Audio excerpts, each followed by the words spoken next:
The Israelis right now are scared to death, scared to death. Um, they mobilized 360,000 reservists. Let's just put this in perspective. The vast majority of these people did their 2.5 years military service. The Israeli army is not very good. They have some units that are very capable, some of their special forces units, some of their specialized units. They have some technical units that are very good, but the mainstay, the infantry units, the armor units, they're not very good. And they have become even less good by being pulled back from conventional combat duties to policing duties in the West Bank. So most of these reservists spent their time walking the streets in the West Bank, learning how to break the arms of 10-year-old children, how to rough up 15-year-old girls, and how to belly shoot 60-year-old men. That's what they did. Brutal occupation. It was horribly demoralizing for the many of these people. They didn't like doing this. And when they left the military, they didn't have a high regard for the military. So now they're back. But this time they're being called upon to do something that nobody in Israel wants to do, go into Gaza. Why? Because in 2014, they went into Gaza and Hamas handed it to them. In 2006, they went up against Hezbollah and Hezbollah handed it to them. The Israeli army just isn't that good, and they're scared to death because Hamas is waiting for them. This is one giant ambush, and the Israeli intelligence is blind. They don't know where they are. They're going to have to go in there and probe, and as they probe, they're going to be blown up, ambushed, slaughtered, and they know this.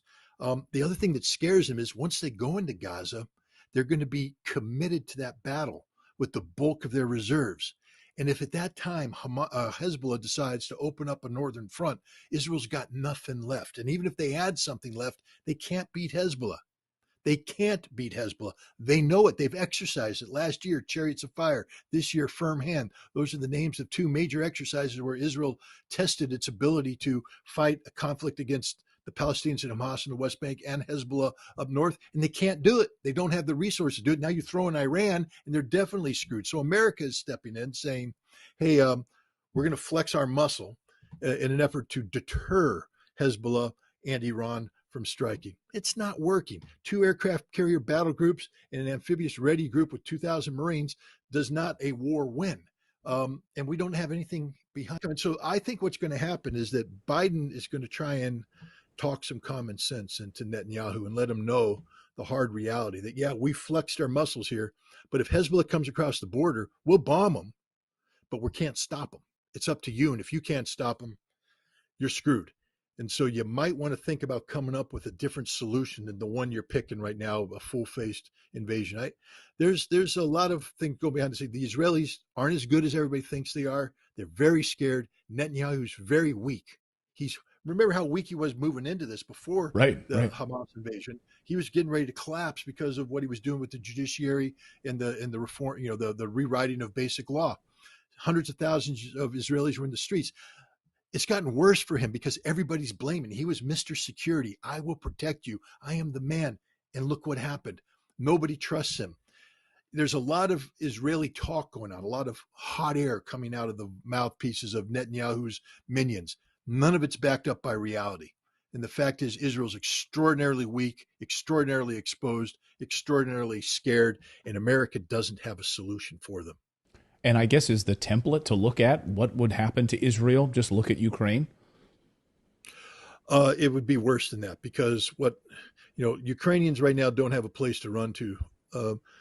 Millions of Israelis have dual citizenship, and they'll just leave Israel. I mean, that's the death of Israel. Every Israeli I've talked to said, we can't. This happened in 1991 when the Iraqi Scuds came in. One of the big things they were saying is it's not so much the physical damage that the Iraqi Scuds are doing, it's the emotional and psychological damage it's doing to Israelis.